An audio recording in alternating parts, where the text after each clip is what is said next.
Bueno, vamos a tener una keynote maravillosa por parte de Guillermo Ruiz, Developer Advocate de AWS. Es esa persona a la que le dices, toma, haz lo tuyo, ¿vale? No sabemos lo que va a hacer, un arquitecto frugal en un mundo caótico, ya nos contará. Antes de arrancar, me gustaría agradecer a todos los sponsors el apoyo. De verdad que ha sido una odisea montar todo esto. Y a todos vosotros, ¿vale? Y si nos podéis echar una mano con algo, tenéis el hashtag de AWS Community Day Spain en LinkedIn y en Twitter. Si podéis compartir contenido, vuestras impresiones, fotos, lo que sea, a nosotros nos ayuda mucho, ¿vale? Y nada, Guillermo. Ahí está.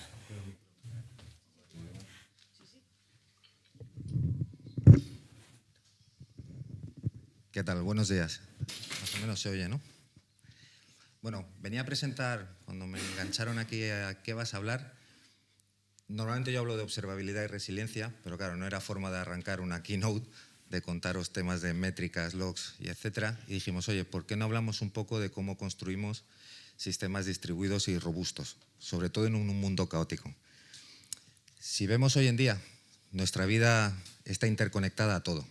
Desde tareas cotidianas a lo más complejo, todo pasa por tecnología, los dispositivos, las transacciones, los sistemas en segundo plano, pero no podemos olvidar que si un día pasa algo, como una desconexión, llega el caos.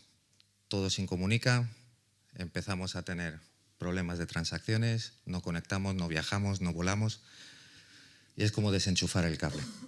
Con todo esto, todo falla todo el tiempo. Es una frase que dijo nuestro CTO Werner Vogels y tiene razón, porque cuando construimos sistemas no se trata de cuándo va a fallar, porque va a fallar.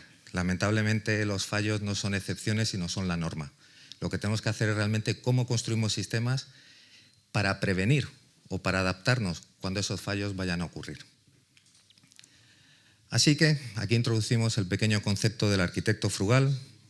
Este es Werner Vogels, si no lo conocéis, un poco más o menos su caricatura, que define una serie de leyes simples a la hora de construir estos sistemas que nos permitan esa robustez y esa resiliencia, pero sobre todo mirando un tema fundamental que es la parte de costes, cómo optimizamos los recursos y además somos más sostenibles.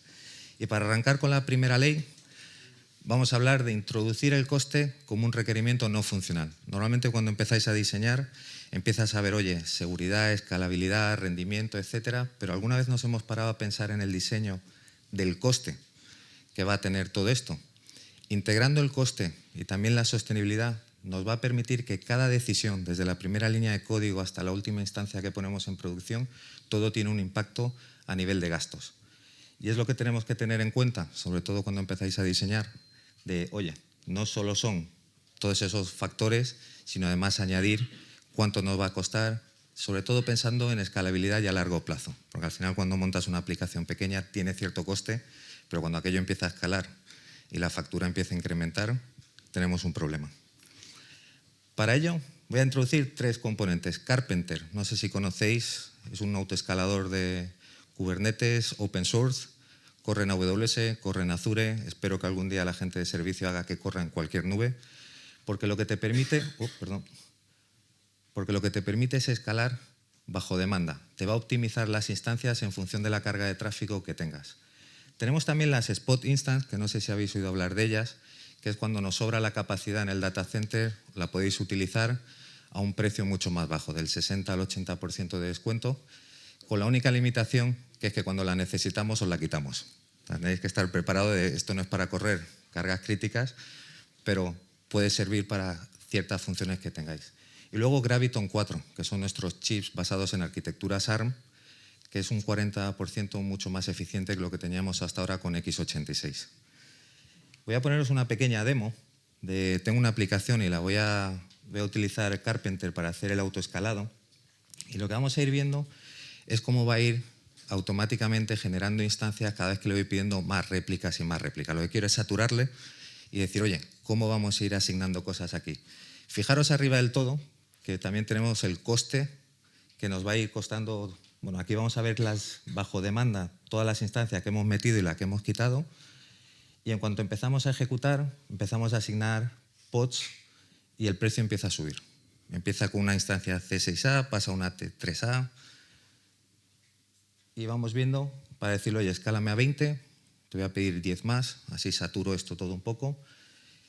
Pero fijaros sobre todo coste. Yo sé que me vais a decir, Guille, te vienes a hablar de economía una charla tequi, pero es fundamental a la hora de ver, porque lo siguiente que vamos a hacer va a ser, oye, y si en lugar de usar instancias bajo demanda empiezo a usar instancias spot, y voy a hacer el mismo ejemplo que estamos haciendo ahora mismo, que lo que voy a hacer va a ser empezar a desplegar esas instancias. Y vamos a ver con las mismas réplicas y el saturar mi aplicación, cómo el precio va bajando. Habíamos llegado a unos $800 al mes. Si os vais dando cuenta, cada vez que vamos eliminando y se van quedando las instancias spot, el precio cada vez va bajando. Voy a decirle, oye, vamos a optimizar la memoria y la CPU, a ver qué pasa.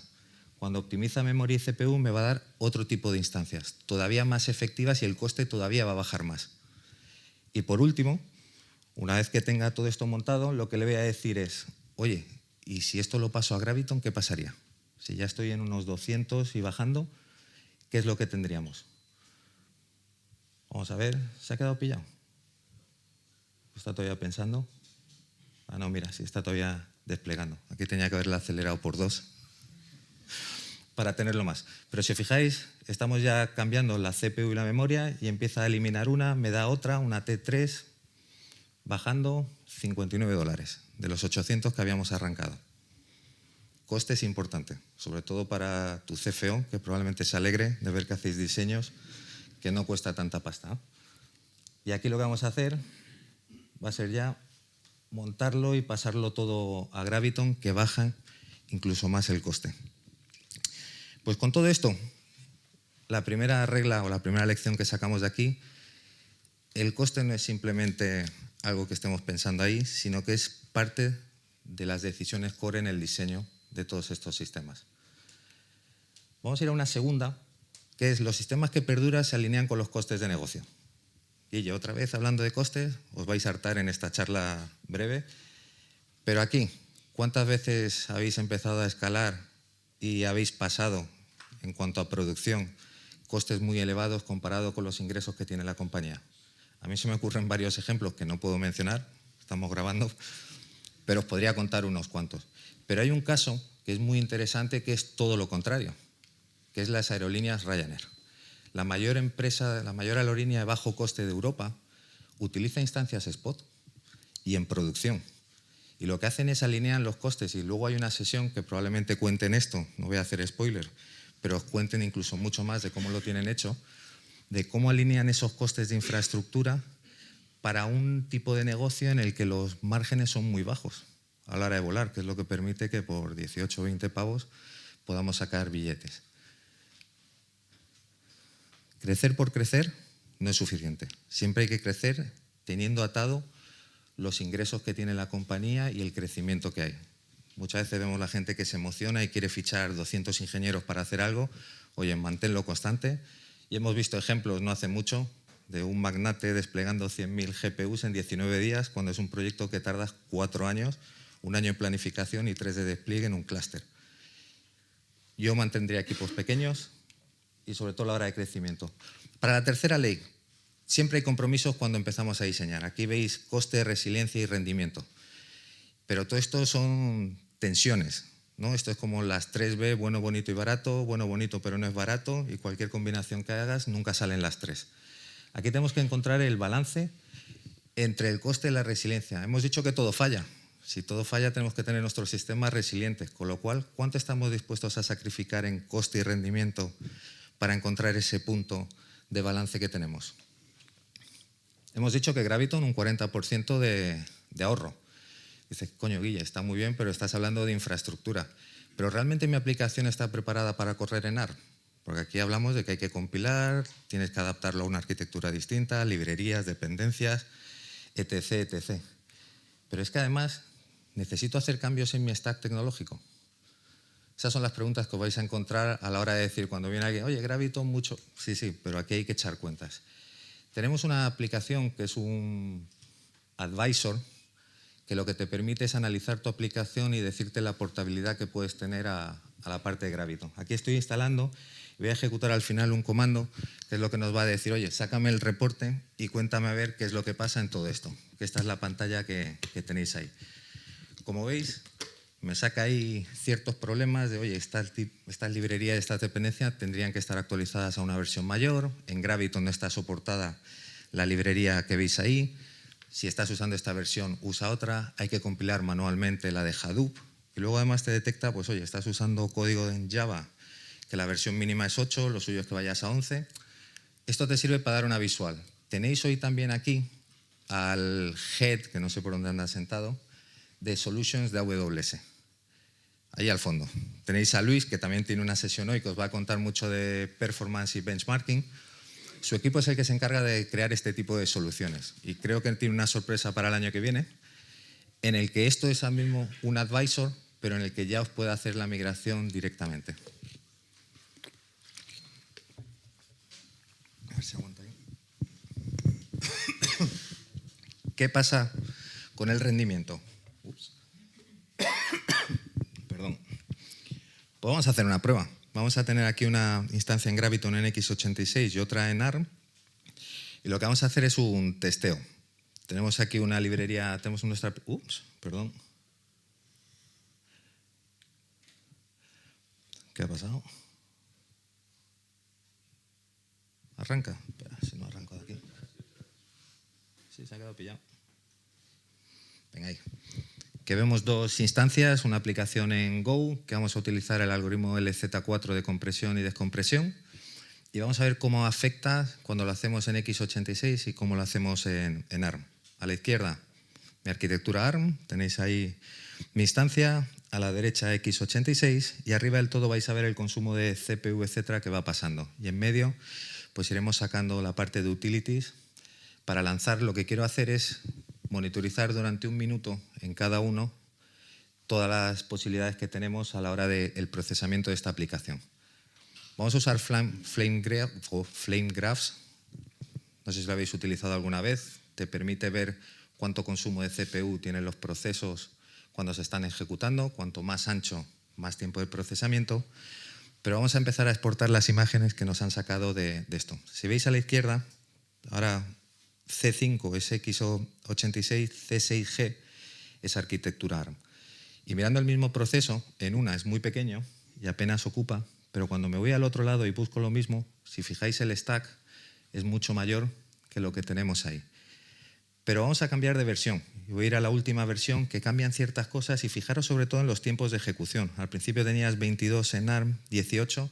Evidentemente x86 es como un coche de carreras, pero ARM te sirve también muchas veces para tareas que son muy sencillas, tienen mucho mejor rendimiento que lo que podríais encontrar en el otro lado. Si veis el consumo que tenemos, 93, 92, baja 89, y sobre todo los tiempos que van a salir ahora, cuando le hago otra vez 1 minuto, 39 por un lado y 25. En esta ocasión es incluso al revés. Hay modificaciones que han ocurrido y vamos a ver otra vez los gráficos de Flamas para que veáis la diferencia también. Va un poco rápido porque eran 10 minutos de demo y hemos acortado aquí a minuto y pico. Pero si vemos el algoritmo de compresión y descompresión, ahora ocupa más tiempo de procesamiento, pero en el stack de x86 sigue teniendo más procesos y más stack a la hora de hacerlo. Creo que Cristian y Luis os van a enseñar más en detalle cómo funciona toda esta parte. Así que aquí el encontrar el balance significa en cómo optimizamos los costes sin realmente sacrificar esa parte de resiliencia. Para la ley 4, aquí no hay 20 leyes, hay 7, o sea que vamos ahí. Observabilidad. Y aquí sí que podríamos estar todo el día hablando, porque es la parte más entretenida, al menos para mí. ¿Cómo sabemos lo que estamos monitorizando? ¿Y cómo podemos optimizar aquello que no vemos? ¿Cuántas veces os ha pasado que de repente alguien se ha dejado algún servicio por ahí levantado? Y como siempre digo, la mejor alerta es la factura. Cuando de repente aquello se dispara, ¿qué está pasando, no? Pero también tenemos el tema de todas esas ineficiencias ocultas, al final suponen gastos. Cuando haces una migración de un data center, etcétera, siempre hay el típico servidor que nadie sabe dónde ha salido, y en alguna me he encontrado que se migra, se elimina el servidor porque lleva 364 días apagado y da la casualidad que justo era el que renueva los certificados de la empresa, que es una vez al año. Costes ocultos porque además supone parada de servicio, etcétera. Para ello, os voy a enseñar aquí ¿Esto va bien o se ha quedado? Una aplicación de microservicios. Pues estamos igual. Perdonad, ¿eh? Vamos a hacerlo manual porque si no... Una aplicación de microservicios de un e-commerce de Amazon. El poder tener la trazabilidad, las métricas y todo, y el tomar acción en función de lo que pasa en mi sistema, me permite controlar de forma granular y tener esos costes más o menos completados. Puedo ver el estado y el tráfico. Voy a cambiar en vez de 30 a 15 minutos, pero estamos viendo un componente que ha fallado dentro de la página de Amazon.com. El poder tener esa trazabilidad desde que hay un problema hasta saber dónde está ocurriendo el proceso es uno de los puntos que siempre buscamos para evitar esas ineficiencias de costes ocultos y tenerlo todo bajo control. Lo que no ves, no lo puedes controlar. Y tener la visibilidad te va a reducir esos costes ocultos de los que tanto temen nuestros jefes cuando empezamos a hacer cosas que no deberíamos. Para la ley 5, ¿controláis vuestros costes? ¿O simplemente tenéis un dashboard ahí que os va contando, oye, pues estoy consumiendo de RDS, de tal, etcétera? Lo suyo es que de forma proactiva pudiésemos empezar a encontrar cómo hacerlo. Y, por ejemplo, tenemos Cost Explorer, que no sé si lo habéis utilizado, que además tenéis un recomendador que os va a decir, oye, estas instancias las puedes grabar, las puedes cambiar de x86 a Graviton, pero sobre todo a mi jefe le encanta esta parte. Cuando empezamos a hacer demos, etcétera, que no pasemos, no sé si ponía 25.000, que no está mal para llevar 6 meses haciendo demos, pero tengo un control absoluto de todos los servicios que corren. Y a veces nos ha pasado que a lo mejor tengo una RDS que ese día la pongo en una región y se me olvida que nunca trabajo con esa región y me lo dejo encendido. Cuando me llegan 2.500 por dejarlo levantado es cuando te das cuenta de... Así que todo lo que sea de forma granular, a ver, optimiza tanto los costes, pero también la experiencia de usuario. Y dirás, oye, esto es la experiencia de usuario. Voy a dejar que lo penséis cuando tenéis la factura delante. Para la ley sexta, y estamos ya casi en el final, ¿vuestros sistemas evolucionan o os habéis quedado en la implementación que hicisteis ayer? Porque al final dices, oye, lo que funcionaba ayer quizás no funcione mañana, entran nuevos requerimientos, nuevos requisitos, y uno de los problemas que nos encontramos es, aquí he hecho una función de un widget, de una carta, de una shopping cart, una función que lo que va a permitirme es ver los ítems que tengo en la cesta y comprobar y hacer test si realmente aplica el descuento, si no lo está aplicando correctamente, etc. ¿Veis ahí? He puesto una serie de tests, vamos a ejecutarlo y nos va a dar si pasa o no. Y lo que voy a hacer es utilizar Amazon Q, que es un servicio que tenemos que es como tu asistente de ella para que te ayude, y le voy a decir, oye, esta función original que tenía al principio, ¿podría mejorarla? ¿Podría ocuparme menos línea de código, mejor procesamiento, etcétera? Ahí la tenéis. Tiene incluido las sugerencias, Optimize Function, me la saca directamente en base a lo que yo le había puesto. Le voy a pegar unos test de rendimiento para que me compare las dos funciones, la original con la que ha optimizado. Y si veis ahí, lo voy a hacer otra vez, que no sea que la primera funcionó y la segunda no, vais a ver que la optimizada es mucho más rápida que la original. A nivel de escala, al final esto se traduce también en costes. Lo bueno es que además le puedo estar preguntando, si tenéis a alguien nuevo en la compañía, le sueltas esto y, oye, explícame qué es lo que hace esta función y te va a ir deslizando qué es lo que hace, qué parámetros está utilizando, cómo inicializa las variables, etc. Pero si usáis además una opción dentro de Q, que es la de developer/dev, le podría decir, oye, ¿me puedes optimizar lo optimizado hasta ahora? Pues ya que lo habías hecho y me has bajado el valor, vamos a ver si es capaz de mejorar esa función que él mismo me había recomendado.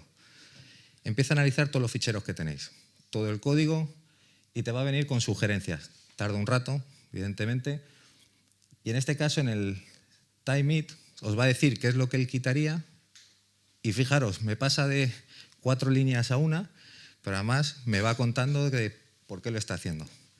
Tenéis una forma de decir, oye, con esto podéis ser mucho más productivos y sacar funcionalidades en mucho menos tiempo.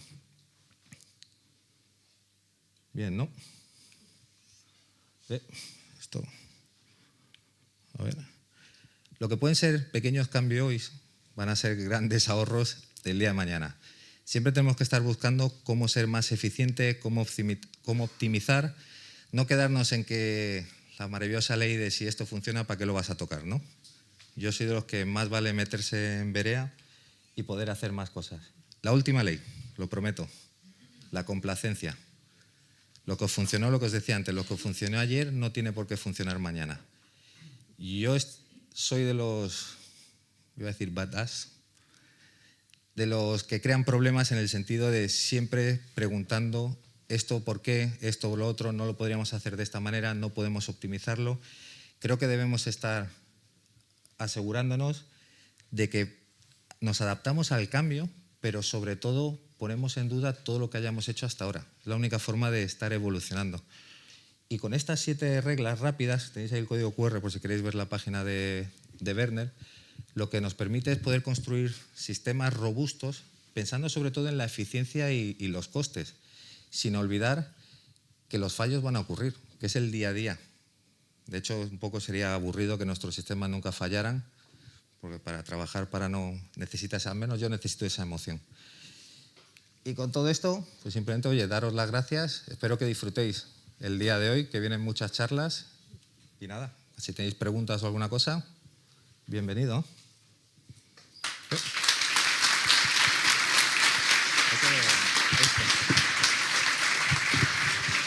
¿Alguna pregunta a alguien? Vale.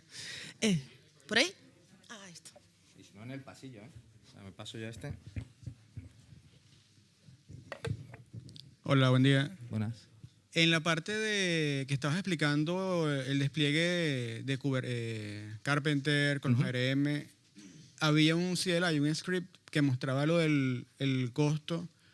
No sé si era un script personalizado o es una herramienta que... Es una herramienta, o sea, lo tenéis disponible y de hecho hay un visualizador también que te muestra a nivel de cajitas cómo se van creando los pods y cómo se van asignando las instancias spot. De hecho, aprovecho que está aquí Cristian, tenéis un juego que es el Spot Invaders, no sé si habéis jugado, que es el de Space Invaders de toda la vida, pero usando instancias spot. Entonces, cada vez que matas un alienígena vas viendo cómo matas pods, cómo las instancias desaparecen.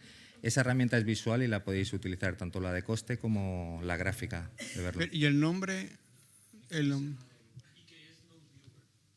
Ok. Gracias. A vosotros. ¿Alguien más? Sí, si no fuera, ¿eh? Si os da cosa, vamos a hablar de sistemas, ¿eh? Bueno, si no, estaremos por aquí. Nada, ahora ya nos pasamos al formato 2 salas, ¿vale? Ahora en 10 minutitos tendremos en la sala 1, que la tenéis al principio del pasillo, gestión de infraestructura multicuenta de AWS con Atlantis y Terraform, ¿vale? Y aquí vamos a hablar sobre observabilidad en Ryanair, así que los que queráis vamos a tener ahora esos 5 minutos de impasse para que os coloquéis, recoloquéis, volváis y ya empezamos con los dos tracks.